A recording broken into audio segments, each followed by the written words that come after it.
हमने पढ़ा था कि युधिष्ठिर ने वनेचर को हस्तिनापुर भेजा है दुर्योधन के राज्य के विषय में समाचार लाने के लिए, जिससे कि शत्रु की गतिविधियों के बारे में जानकारी प्राप्त होने पर वे वापस लौटने पर अपनी रणनीति तय कर सकें कि किस प्रकार दुर्योधन से अपना राज्य वापस लेना है, युद्ध करना पड़ेगा तो युधिष्ठिर के पक्ष में क्या बातें जाती हैं, उसके विपक्ष में क्या बातें जाती हैं। तो वनेचर वही सब जानकारियां लेकर आया है और एकांत में युधिष्ठिर को सब बता रहा है।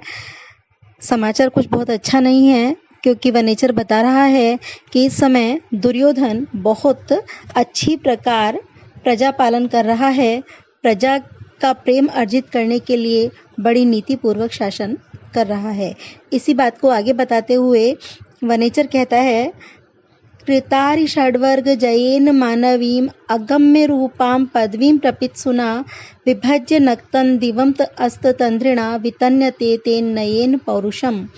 कृतारि षड्वर्ग जयेन, कृत कर लिया है, अरि षड्वर्ग, अरि शत्रु, षड छह शत्रुओं के वर्ग पर समूह पर जय विजय जिसने, जयेन ये दुर्योधन का विशेषण है, कृतारि षड्वर्ग जयेन जिसके द्वारा 6 शत्रुओं के समूह पर विजय प्राप्त कर ली गई है, ऐसे उस दुर्योधन के द्वारा मानवीम अगम्य रूपाम, मानवीम मनुष्यों की, अगम्य रूपाम अगम्य रूप वाली, जिसे प्राप्त नहीं किया जा सकता है, जिसे समझा नहीं जा सकता, ऐसी पदवीम पदवी को प्रपित्सुना प्राप्त करने के इच्छुक, विभज्य बांट कर, नक्तन दिवम, नक्तम रात को और दिवम दिन को, रात और दिन को बांट कर, अस्त तंद्रिणा अस्त हो गई है, तंद्रा जिसकी आलस्य, जिसका आलस्य रहित होकर, वितन्यते फैलाया जा रहा है, प्रसारित किया जा रहा है, तेन उस दुर्योधन के द्वारा, नयेन नीति पूर्वक, पौरुषम पुरुषार्थ को, उस दुर्योधन के द्वारा नीति पूर्वक पुरुषार्थ का प्रसार किया जा रहा है।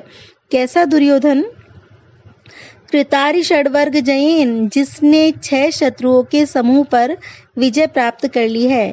मनुष्य के शरीर में विद्यमान 6 शत्रु हैं जो हमारे भीतर ही रहकर हमें अत्यधिक हानि पहुंचाते हैं। तो ये 6 शत्रु हैं काम, क्रोध, लोभ, मोह, मद और मात्सर्य। और व्यक्ति सफल हो इसके लिए उसे अपने अंदर विद्यमान इन 6 शत्रुओं पर विजय प्राप्त करना आवश्यक है।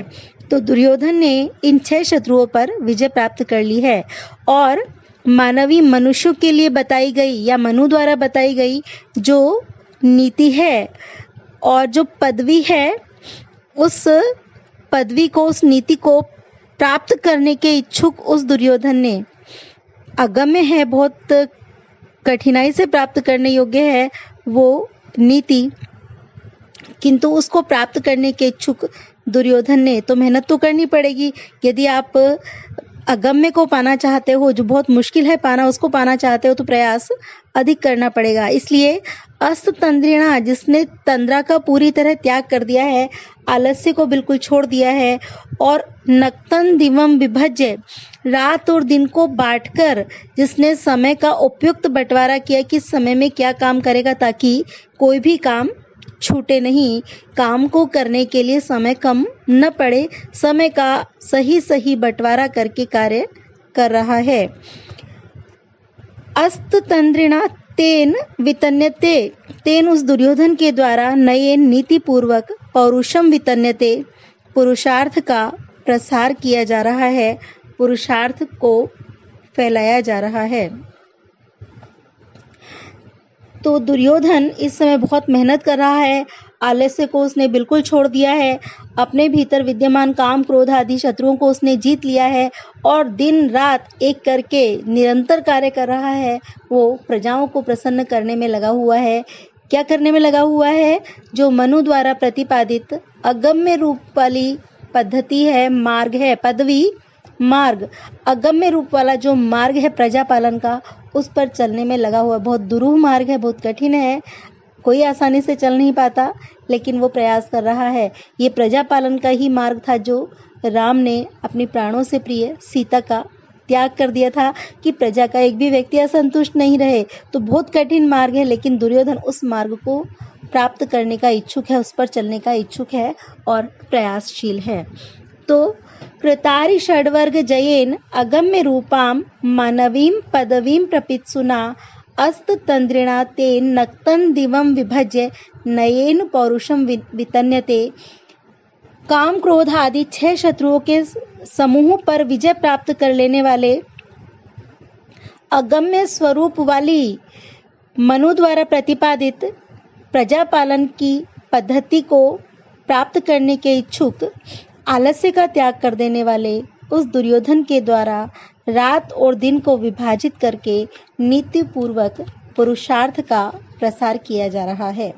तो यहाँ भी भारवी का राजनीति संबंधी ज्ञान दिखाई देता है कि प्रजा पालन कोई आसान काम नहीं है, प्रजा को संतुष्ट करना बहुत कठिन है और इसके लिए राजा को दिन रात एक करने पड़ते हैं, अपने भीतर के सारे शत्रुओं को जीतना पड़ता है और दिन रात एक करने पड़ते हैं, दिन रात प्रजा पालन के कार्य में लगे रहना पड़ता है। नीचे की पंक्ति में अनुप्रास अलंकार है। अगला श्लोक है सखीनिव प्रीति युजोनुजीविनः समान मानान सुहृदश्च बंधुभिः ससंततम दर्शयते गतस्मयः कृताधिपत्यामेव साधु बंधुताम।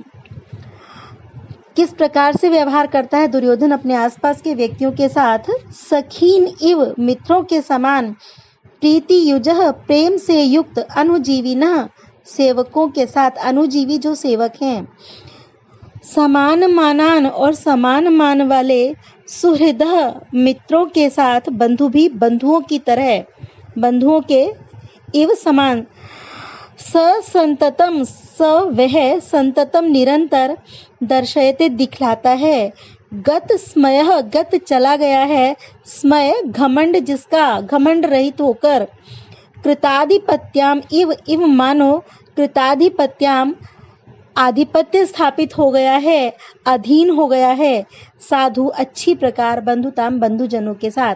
और बंधुजनों के साथ तो वो इस प्रकार प्रदर्शित करता है, ऐसा व्यवहार करता है जैसे उसके ऊपर उनका आधिपत्य हो गया है, वो उनके अधीन हो गया है।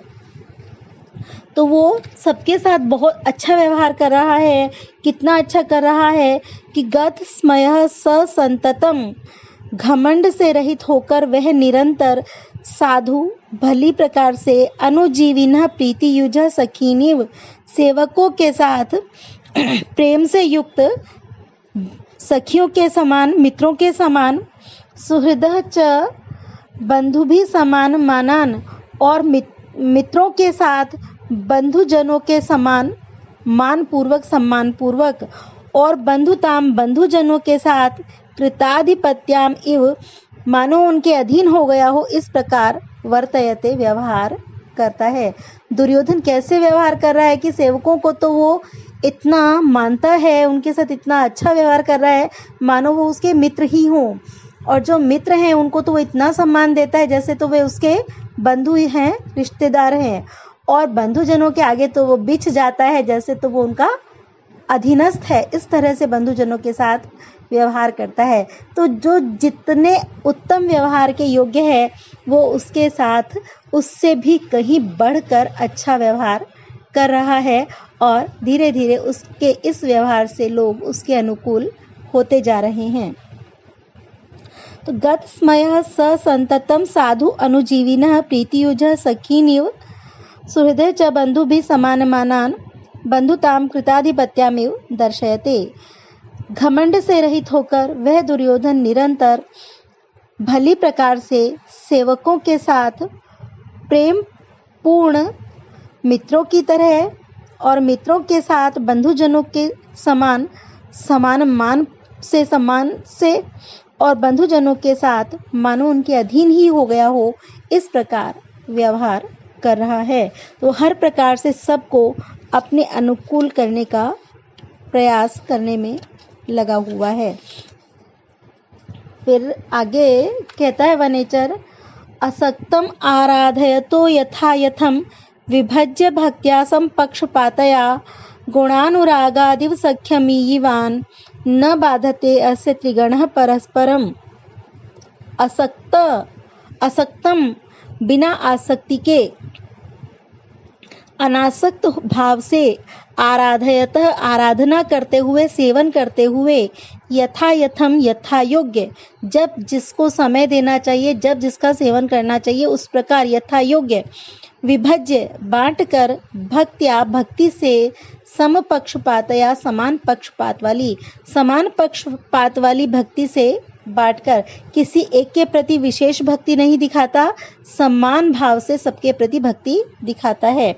गुणानुरागाद इव मानो गुणानुरागात, गुणों के प्रति प्रेम के कारण सख्यम ईवान मित्रता को प्राप्त हो गए हैं, न बाधते, और इसलिए न बाधते बाधित नहीं करते, एक दूसरे को दबाते नहीं हैं। अस्य इसके त्रिगणः, तीन का समूह, धर्म अर्थ और काम, इन तीनों पुरुषार्थों का समूह परस्पर एक दूसरे को आपस में, तो वो धर्म अर्थ काम तीनों का सेवन कर रहा है, लेकिन कैसे कर रहा है?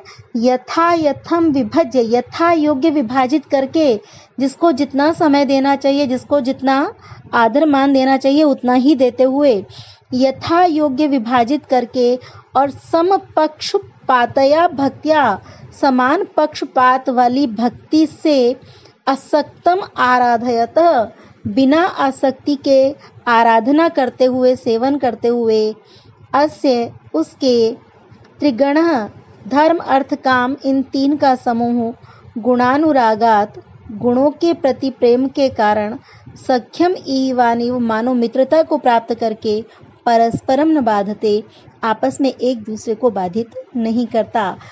उसने धर्म अर्थ काम तीनों को इस तरह से उनको समय दे रखा है, इस तरह से समान पक्षपात वाली भक्ति से, वो किसी एक को विशेष आदर मान नहीं देता, किसी दूसरे को कम नहीं। ऐसा नहीं कि वो अर्थ के उपार्जन में ही लगा हुआ है तो वो काम को समय नहीं दे रहा, ऐसा नहीं है कि कामासक्त होकर पड़ा हुआ है, धर्म को समय नहीं दे रहा।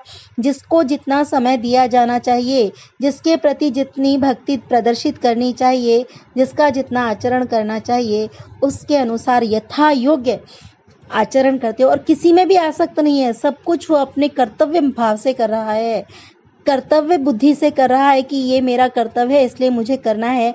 वो किसी भी कर्म में आसक्त नहीं है, तो इसलिए उसके गुणों के कारण, उसमें इतने गुण हैं, वो इतनी अच्छी प्रकार इस त्रिवर्ग का सेवन कर रहा है कि इन तीनों में जो आपस में ऊपरी तौर पर देखने में एक शत्रुता दिखाई देती है, वो समाप्त हो गई है। तीनों धर्म अर्थ काम आपस में बिना एक दूसरे से कोई विरोध किए उसके लिए एक हो गए हैं, समभाव से स्थित हैं। तो यथा योग्य विभाजित करके, समान पक्षपात वाली भक्ति से आसक्ति रहित होकर सेवन करने वाले इसके तीन धर्म अर्थ और काम का समूह, मानो गुणों के प्रति प्रेम के कारण मित्रता को प्राप्त करके आपस में एक दूसरे को बाधित नहीं करते। यहाँ उत्प्रेक्षा अलंकार है, मानो मित्रता को प्राप्त करके, गुणानुरागादिव सख्यमीवान, ये उत्प्रेक्षा अलंकार है। निरत्ययं साम्न दान वर्जितं न भूरि दानं विरहय्य सत्क्रियां प्रवर्तते तस्य विशेषशालिनी गुणानुरोधेन विना न सत्क्रिया। निरत्ययम अत्यधिक, निरत्ययम मतलब जो समाप्त नहीं होता इतना सारा, साम सांत्वना वचन, प्रेमपूर्ण वचन, न दान वर्जितम दान के वर्जित बिना, दान के बिना नहीं, न भूरि दानम और बहुत सारा दान, विरहय सत्क्रियाम सत्क्रिया सत्कार को, विरहय छोड़कर, न नहीं और बहुत सारा दान सत्कार को छोड़कर नहीं, प्रवर्तते प्रवृत्त होता है, तस्य उसकी, विशेष शालिनी विशिष्ट प्रकार की, गुणानुरोधेन विना गुणों के अनुरोध के बिना, न सत्क्रिया सत्क्रिया सत्कार और उसका विशेष प्रकार का सत्कार गुणों के अनुरोध के बिना प्रवृत्त नहीं होता। तो वो साम और दाम का बहुत अच्छा प्रयोग करता है, सांत्वना पूर्ण प्रेम पूर्ण वचनों का प्रयोग करता है, लेकिन सिर्फ कहता ही नहीं है, अच्छी मीठी मीठी बातें ही नहीं करता, बहुत कुछ देता भी है। और जो देता है तो इस तरह से नहीं देता कि जिसको दे रहा उस पे एहसान कर रहा है, बल्कि इस तरह से देता है कि आपने मुझसे लेकर मुझे अनुग्रहित किया, और हर किसी को दे दे ये नहीं, जो गुणी है, जो योग्य है, उसी को वो सत्कार पूर्वक सब कुछ देता है। तो वो बहुत अच्छी प्रकार से व्यक्तियों को परख कर उनके साथ में व्यवहार कर रहा है, सबके मन को जीतने का प्रयास कर रहा है। तस्य निरत्ययम साम दान वर्जितम न, उसका अत्यधिक सांत्वना या प्रेम पूर्ण वचन दान के बिना नहीं है। भूरि दानम सत्क्रियाम विरहय न, और अत्यधिक दान सत्कार के बिना नहीं है। वो किसी को तिरस्कृत करके नहीं देता, सत्कार के बिना दान नहीं है। और विशेष शालिनी सत्क्रिया गुणानुरोधेन विना न प्रवर्तते, विशेष प्रकार का सत्कार गुणों के अनुरोध के बिना प्रवृत्त नहीं होता। वो जिसका सत्कार करता है वो निश्चित रूप से गुणी व्यक्ति होता है। ऐसा नहीं है कि उठाकर हर किसी को वो कुछ दे दे या उसका सत्कार करे।